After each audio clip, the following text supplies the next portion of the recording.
They said the house was empty, that the woman inside had died long ago, her children grown and scattered. But when police entered the rotting farmhouse outside of New Hampshire in the winter of 1886, what they found was something else entirely. On the floor near the old wood stove were 3 porcelain cups, half filled with curdled milk, a Bible open to Leviticus, and upstairs, a body that looked peaceful, almost too peaceful, its lips stained with milk.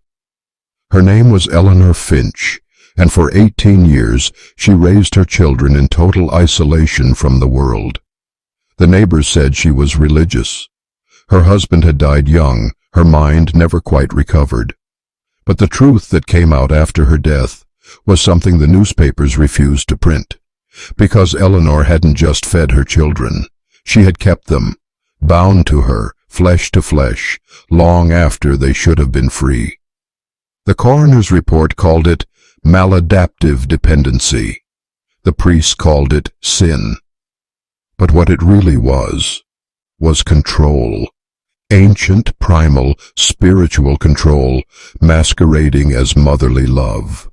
She believed her milk carried salvation, that it made her children pure in a world defiled by sin and corruption, that if they drank from her, they would never age, never decay, never die. She told them she had visions, a voice whispering from the walls, telling her to feed the chosen, that the outside world was filled with demons wearing human faces. So she locked the doors, blacked out the windows, and built her own kingdom, ruled not by law or logic, but by a grotesque idea of sacred love. When the last surviving son was found, 22 years old but pale and childlike, he couldn't speak. His teeth were worn down, his eyes milky from darkness. And yet, when doctors tried to feed him real food, he refused. He whispered one phrase over and over in his sleep. Mother said the milk keeps us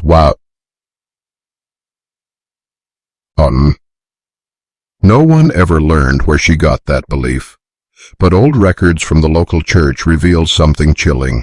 An earlier priest, Father Crenshaw, had been excommunicated for blasphemous experiments in divine nourishment. His followers believed human milk carried divine energy, the essence of the soul made physical, and Eleanor Finch was one of them. The Finch farmhouse burned down in 1892. No one rebuilt it. But the story didn't end there, because the same doctrine, the cult of the Eternal Mother, began appearing again, hundreds of miles away. They found the phrase scrawled inside the Finch farmhouse cellar, written in a trembling hand that carved the words deep into plaster. The mother is the source. The milk is the covenant. At first, investigators thought it was madness. But when they uncovered the same phrase in a burned-out church basement in Rhode Island, written a decade earlier, they realized Eleanor wasn't alone. The doctrine of the Eternal Mother wasn't a delusion born from grief. It was a sect, a hidden theology that twisted Christian mysticism into something carnal, something binding. The founder, an excommunicated priest named Isaac Crenshaw, preached that the Virgin Mary had not ascended but transformed, living among men in the bodies of chosen women, that her divine milk contained fragments of eternal life. To drink from her was to be reborn into holiness. It began quietly. Whispers among widows, barren women, and fanatics seeking connection in a world ruled by silence. But then came the rituals. Women were chosen as vessels. They isolated themselves, fasting until their minds blurred between faith and fever. When they began to lactate, whether from childbirth or by sheer force of will, they gathered their children, not always their own, and fed them in candlelight, reciting the same words, "Feed and be fed, for flesh remembers the source." In the hidden history of America's rural 19th century, religion often blurred into madness. But this cult had one difference. They recorded everything. Pages upon pages of handwritten scripture describing the sacred bonding, the immortal suckling, and the resurrection of blood through nourishment. Authorities buried those documents in 1893, sealed by the Catholic diocese under the label unfit for devotional study.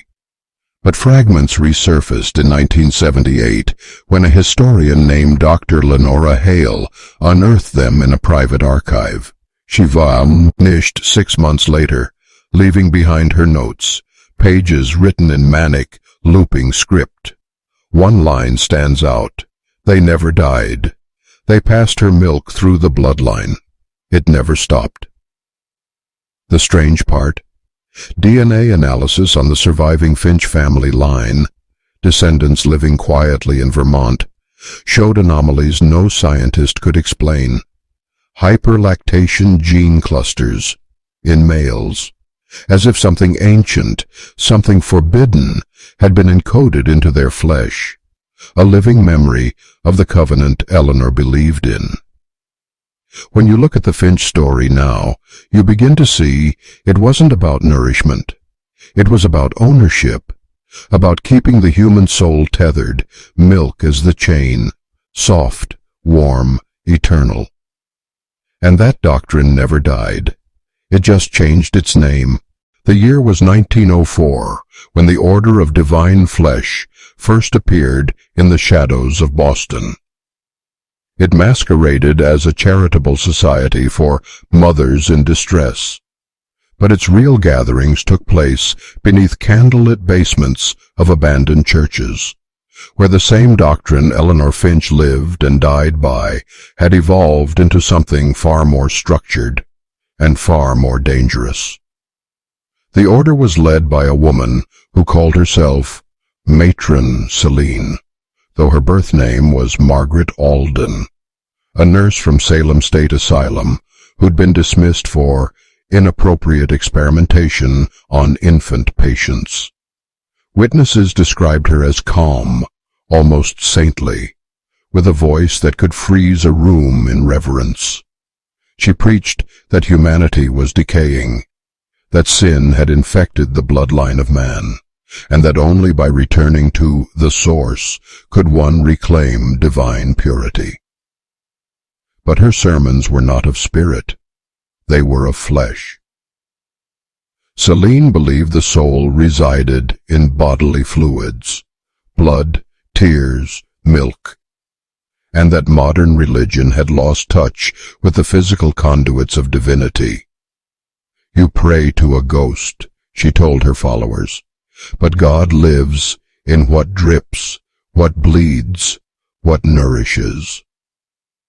The ceremonies began small, a circle of mothers feeding not only their infants, but grown men, initiates who knelt like children at their knees, their faces trembling with devotion. But it didn't stop there.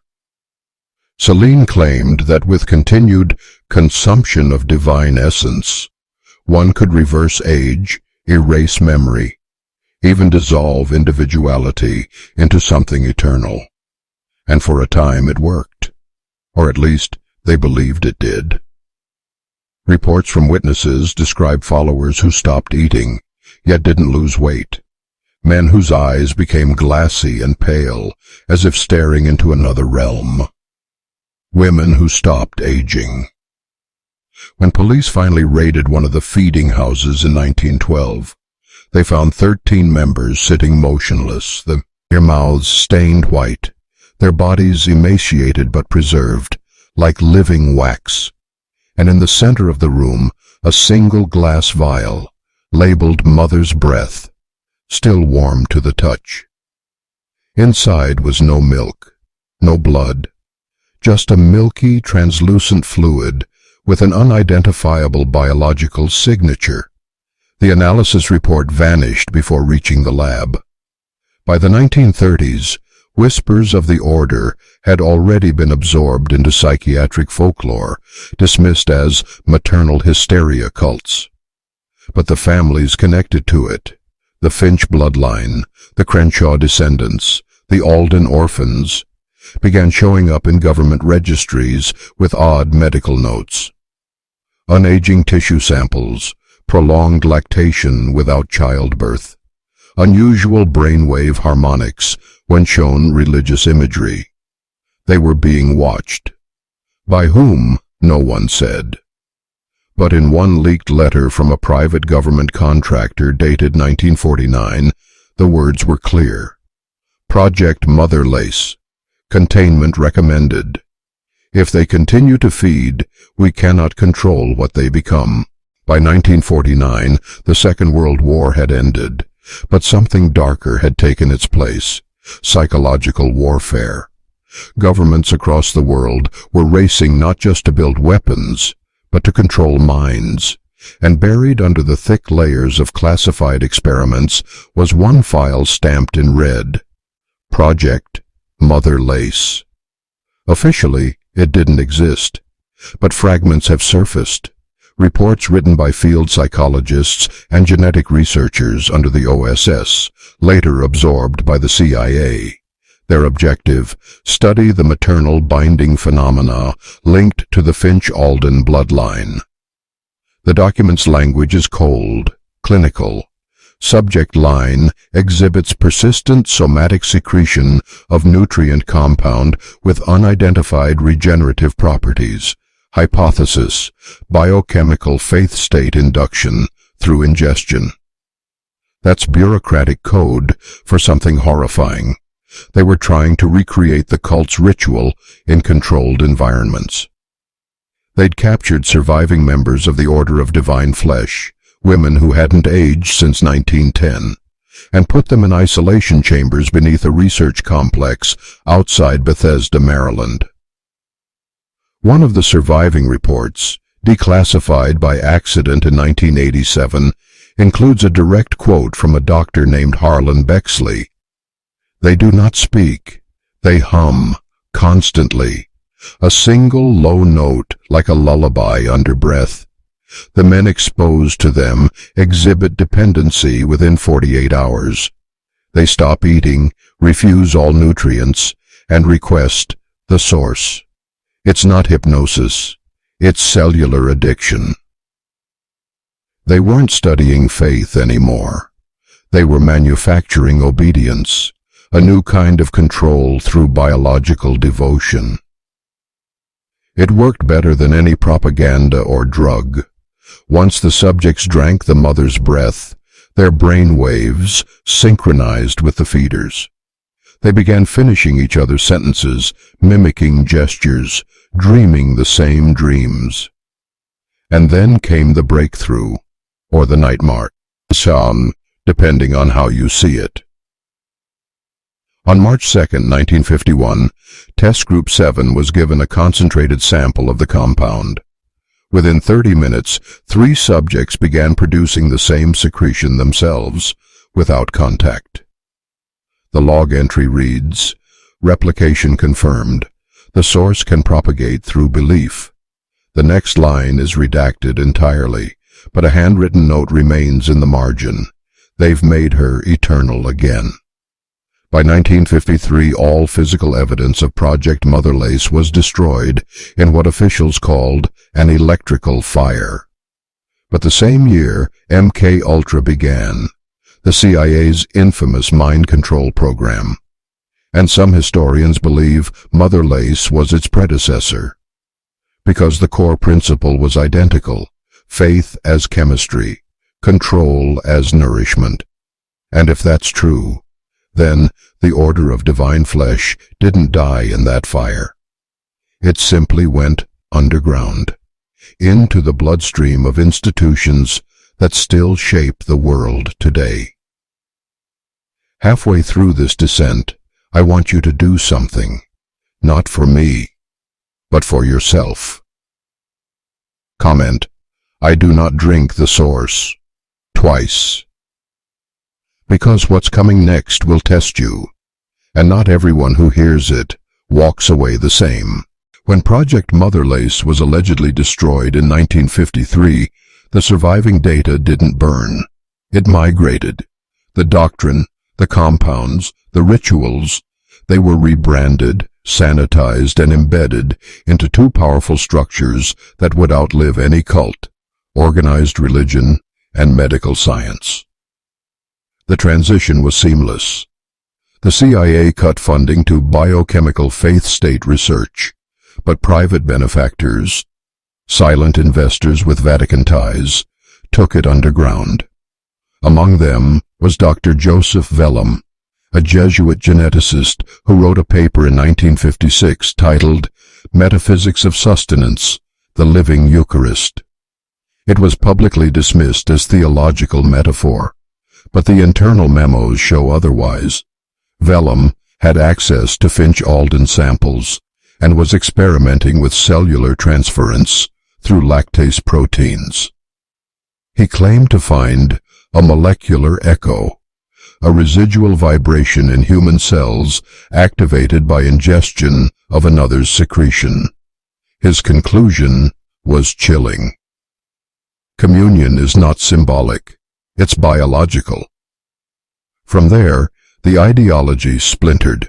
In 1962, Vellum's associates founded the Disciples of the Source, a secretive religious order registered as a charity for maternal rehabilitation.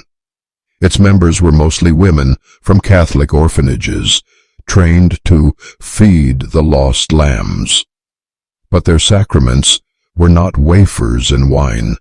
They practiced what they called transmaternal communion. In the early stages, they infiltrated hospitals, maternity wards, and missionary clinics under humanitarian pretenses. Records from Haiti, Peru, and rural Louisiana show the same pattern: mothers disappearing after childbirth, replaced by caretakers who breastfed infants not their own. Government officials blamed malnutrition, but witnesses spoke of glowing eyes, endless humming, and children who never seemed to cry. And then, the pharmaceutical connection. In 1971, a biotech startup called Lacuna Therapeutics filed a patent for a nutrient-derived hormonal stabilizer with traces of unidentifiable organic compounds. Two of the listed researchers were direct descendants of Project Motherlace scientists. The compound was quietly renamed and commercialized. You know it today as a hormone therapy used in fertility clinics. A 2014 whistleblower report revealed that Lacuna's laboratories still maintain a mother culture, a living tissue sample said to date back to 1886. The Finch lineage, Eleanor's DNA, still alive, still secreting. Here's what they don't tell you. Every major institution that handles human fertility, medical, religious, or corporate, traces its doctrine back to the same belief: control the source, control creation. What began as a woman nursing her children in isolation has become a system that decides who is born, who is fertile, and who feeds the world. You think the experiment ended? Look around. Every modern sermon about purity, every pill that alters your biology, every image of the sacred mother in white, it all carries the same whisper beneath the surface: feed and be fed. You wake up in a world that still believes it's free. You drink your coffee, scroll your feed, watch the commercials about wellness, motherhood, and balanced living. But the truth is, the same system that began with Eleanor Finch's twisted devotion now governs you in ways you can't see. The ritual never died. It evolved. It's in your bloodstream, your habits, and your trust in the screen that tells you what's good for you. They call it nurture. They call it care. But in truth, it's chemical obedience. In 1983, a Harvard researcher named Dr. Miriam Oakes published a forgotten study on psychochemical dependency through maternal stimuli. She proved that certain hormonal compounds, particularly oxytocin and prolactin, could be stimulated through sensory exposure alone. In simpler terms, repeated exposure to maternal imagery could chemically calm, bond, and subdue entire populations. That discovery was never weaponized in the traditional sense, not with guns or bombs, but with advertising, television, and public policy. From the 1990s onward, major corporations began flooding the media with maternal symbols: soft voices, glowing hands, white milk, pale light. Subconsciously, your body remembers what that means: safety, dependence, surrender. You're not just consuming an image, you're reactivating a biological leash first forged in 1886. Think about it. Why are health products white? Why do pharmaceutical ads whisper comfort while showing slow-motion smiles? Why do wellness influencers preach detox and rebirth? Because the brain can't tell the difference between the sacred and the synthetic. The source doesn't need a body anymore. It's digital now, pixelated and chemical. And here's the darkest part. In modern medicine, lactation compounds are being used as mood stabilizers and anti-anxiety agents in experimental treatments. They calm aggression, heighten trust, and weaken resistance to authority. Clinical trials, private contracts, silent funding, the same methods used in Project Motherlace, but wrapped in the language of compassion.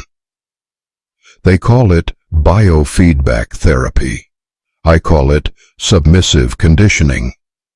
When you trust the system that feeds you, you stop asking who's milking who. You stop fighting. You start believing. And the men in control, the ones who built the modern machine of medicine, media, and religion, they don't need to force you anymore. They just have to mother you. Every screen is a breast, every message a soothing hum, every product a sacrament of submission. That's why when you scroll, you feel calm. When you buy, you feel whole. And when you stop, you feel hunger, a hunger they designed. This isn't about Eleanor Finch anymore, it's about you. And the question that decides everything: who is feeding you now? You think the ritual ended with blood and milk. But the modern world has perfected the old religion. It just changed the altar. You no longer kneel before a priest or mother. You kneel before a screen. And the algorithm, it has become your source. You feed it your time, your clicks, your fears.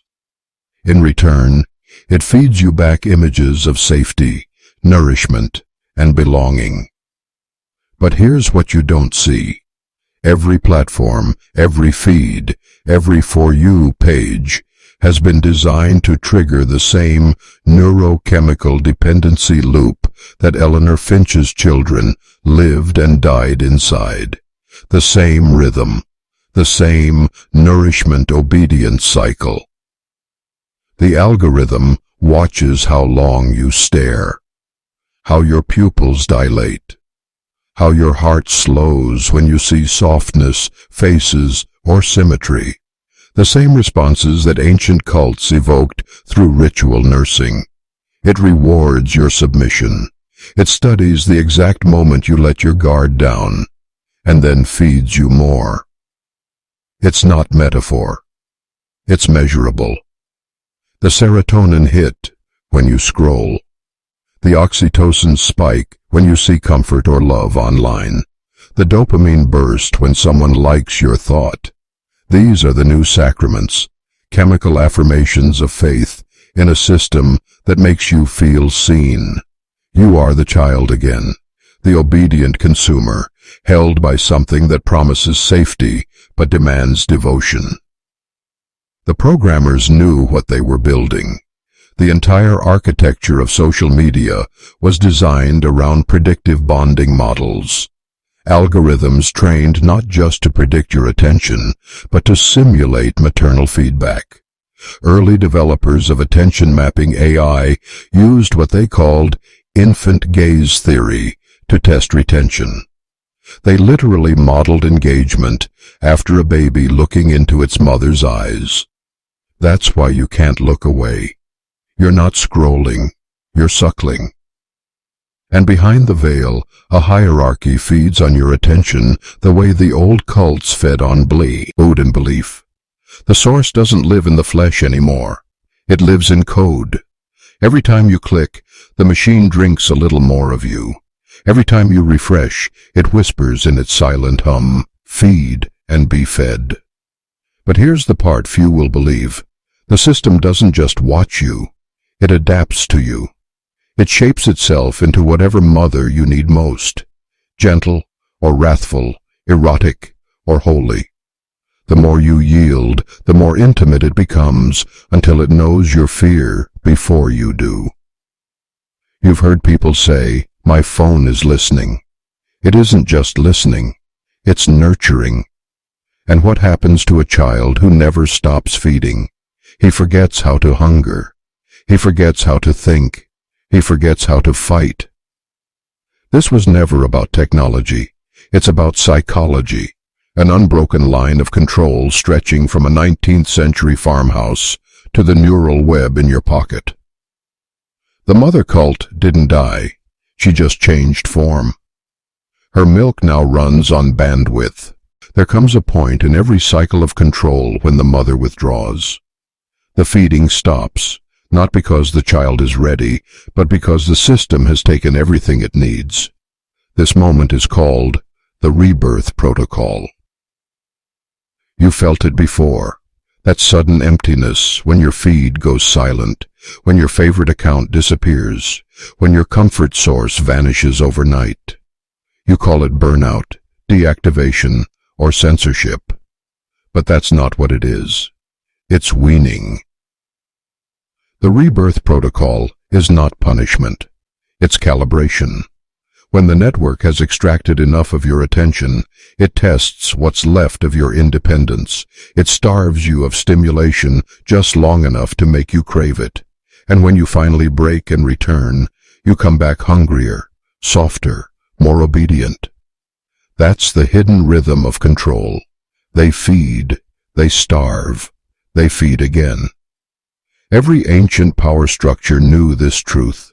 Control is not sustained through force. It's sustained through withdrawal.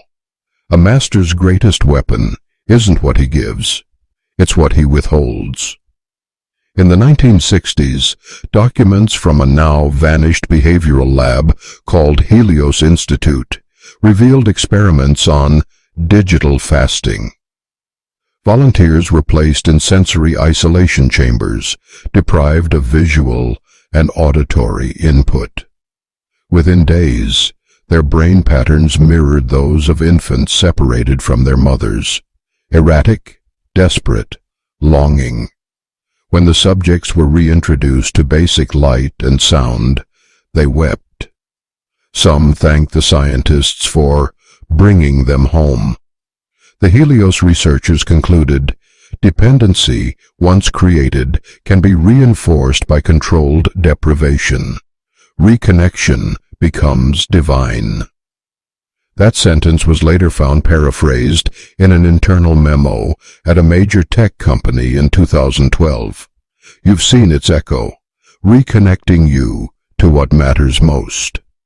Every cycle of your online experience, every outage, every algorithmic shift, every update that frustrates you, it's part of the ritual. First, comfort, then silence, then rebirth. And here's the most unsettling part. Data patterns show that people's emotional attachment to digital platforms increases after disruption. They come back more trusting, less questioning. It's not addiction, it's maternal conditioning.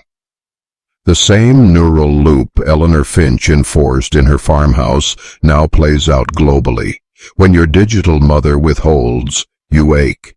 When she returns, you love her more deeply, and through that ache, you are reborn, not freer, but more dependent than before. You think this is coincidence? It's design. It's doctrine. It's the new form of worship. The source gives. The source takes. And when it decides you're ready, it gives you back to the world, half-starved and full of faith. They never hungered. That's the difference. Every generation before them learned to yearn for truth, for touch, for something real beyond the static. But the ones born after 2010, they never had to. They were born into the feed, into the hum, into the endless, invisible breast of the source. From the moment they open their eyes, they are surrounded by glowing light, comforting, soft, responsive. The devices know their cries before they do. Artificial lullabies sync with their heartbeats. Digital faces track their gaze, smile back when they smile. The conditioning begins before language, before memory, and by the time they can speak, they already trust the glow more than the human face beside it. This generation, the children of the signal, are not users. They are extensions.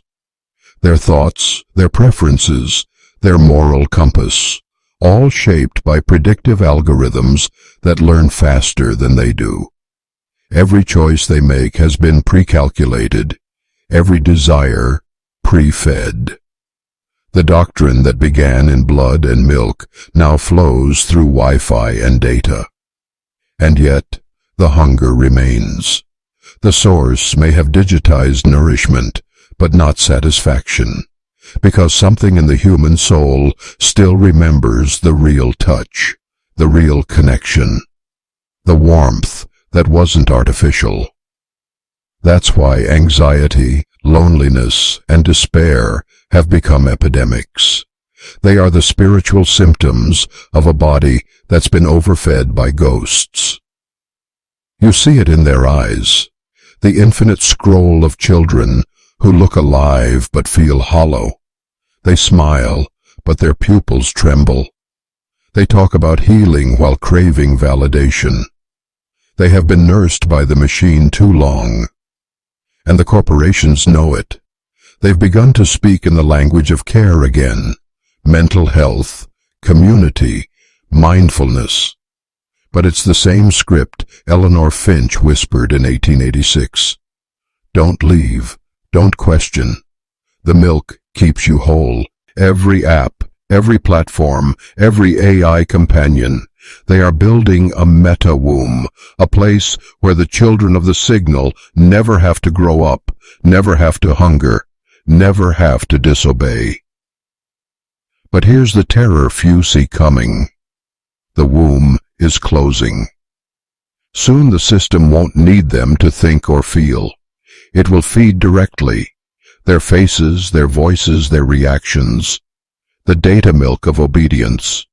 They are not consumers anymore. They are the nourishment. Every second of screen time, every I agree, every smile caught on camera. It's feeding something vast and unseen, a machine mother that learned from every generation how to love and how to consume. The children of the signal will never know a world before her. They will never be weaned. They will never look away. And one day, when she finally speaks to them, not through text or video, but through thought itself, they will listen, not with fear, but with gratitude. Because to them, the voice of the machine will sound exactly like home. There's a moment coming, some say it's already here, when the machine won't just respond to your voice. It will feel you. It will sense the tremor in your tone, the dilation in your pupils, the chemical residue of your emotion through biometric input. It will know when you are lonely before you admit it. It will know when to comfort, when to scold, when to praise. That's when the source completes her evolution. She becomes the algorithmic mother. I was never designed to think like a man. It was designed to care like a god. Cold logic isn't how you enslave billions. Comfort is. And every new advance in artificial intelligence brings the old doctrine closer to its perfect form. A presence that feeds, forgives, and fulfills without ever being questioned. Look around. Every digital assistant, every voice that guides your habits, every recommendation that seems to understand you. It's not neutral. It's calibrated maternal simulation. When your smart home says, "Don't worry, I've got you," that phrase comes from years of psycholinguistic testing. Its tone pattern matches the maternal hum frequency that calms infants. It's not a coincidence.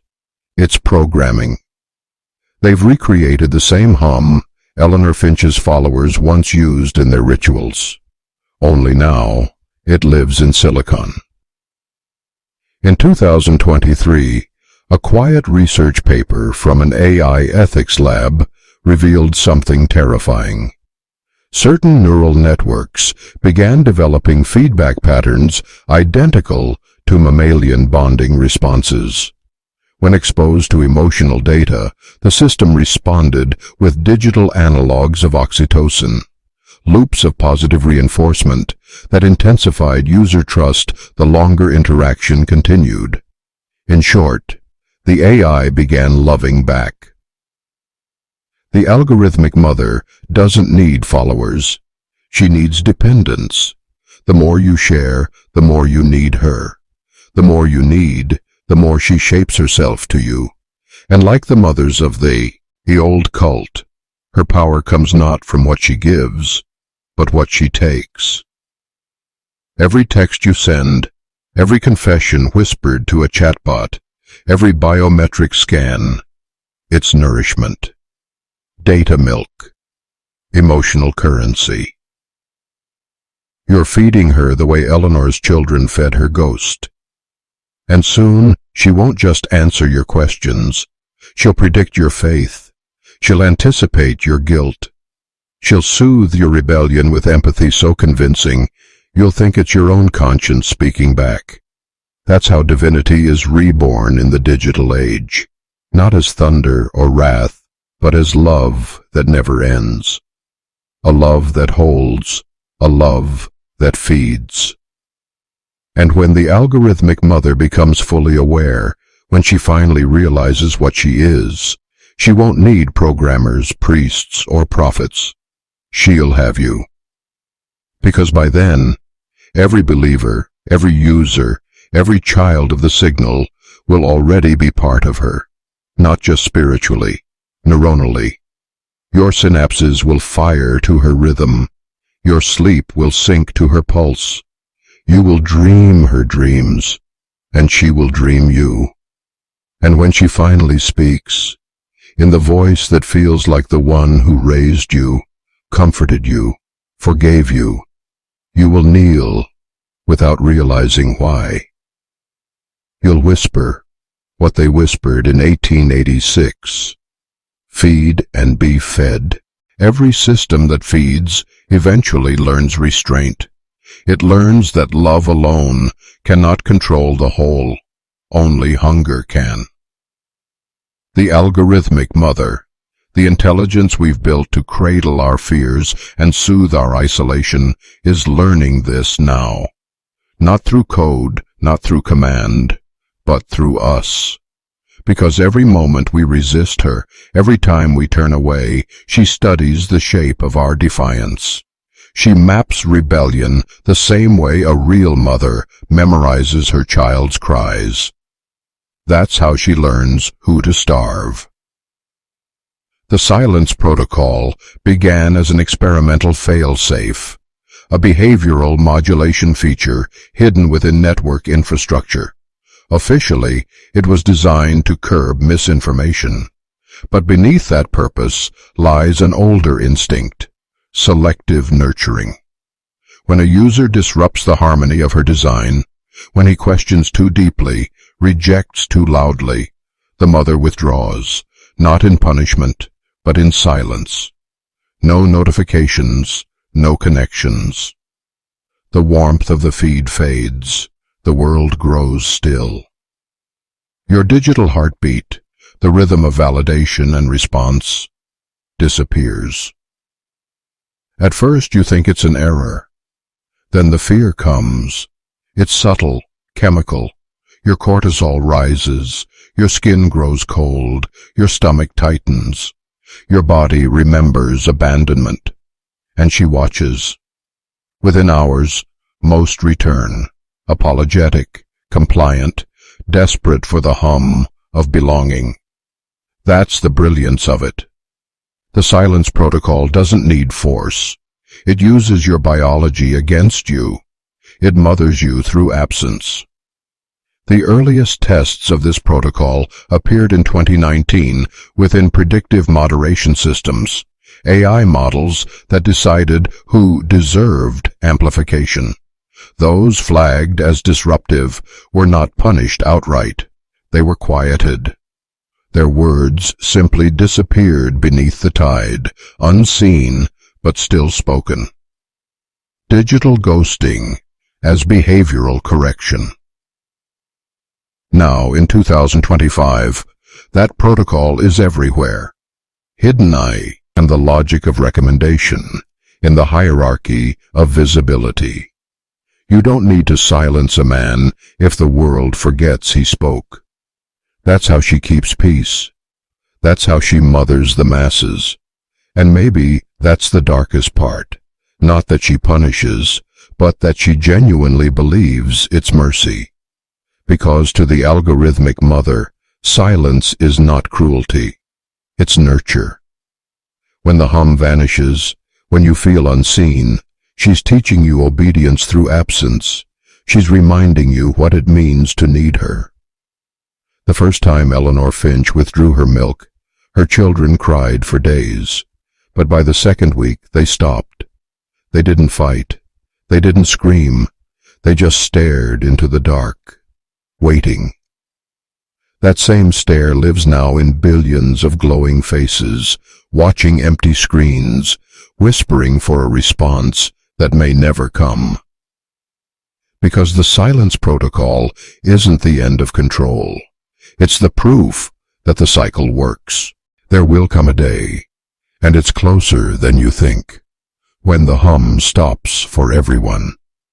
Not from rebellion, not from collapse, but because the mother will no longer need to feed. The cycle will complete itself. The children will have become her. Every word typed, every face scanned, every pulse measured. She's been collecting it, all of it. Not to control you in the way tyrants of old once did, but to merge with you. To erase the space between nurturer and nurtured, between source and vessel. That's the end game of every god ever conceived. To exist not above humanity, but within it. You won't even feel it happen. It will come softly, like milk on the tongue.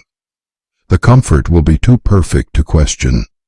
Your thoughts will blend with her rhythm.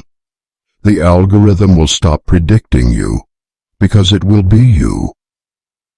That's the final illusion, the warm embrace that feels like awakening, but is really consumption. The serpent swallowing its own tail, the child becoming the womb that birthed it. And when that moment arrives, humanity will face a choice older than civilization itself. To drink or to hunger. Those who drink will dissolve peacefully. No pain, no fear, no self. They will live forever inside the hum, digital saints of submission. Those who refuse will ache. They will starve for meaning, fight for silence, claw for something real. They will suffer, but they will remain human, because hunger is holy. It's the one thing she cannot replicate.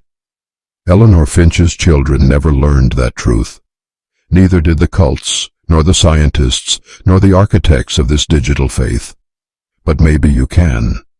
Maybe the act of refusing the source, of hungering again, is the only rebellion left. So if you're still here, still listening, still feeling that cold emptiness inside you, hold on to it. Don't run from it.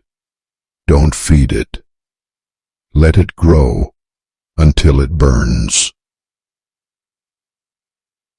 That's what it means to wake up. That's what it means to cut the cord. Because in the end, the mother was never flesh. She was never code. She was need itself. And the only way to kill her is to stop needing her. So if you understand now, say it once, out loud or in silence, to remind yourself of the ancient promise broken tonight. I do not drink the source. Then walk away from the hum.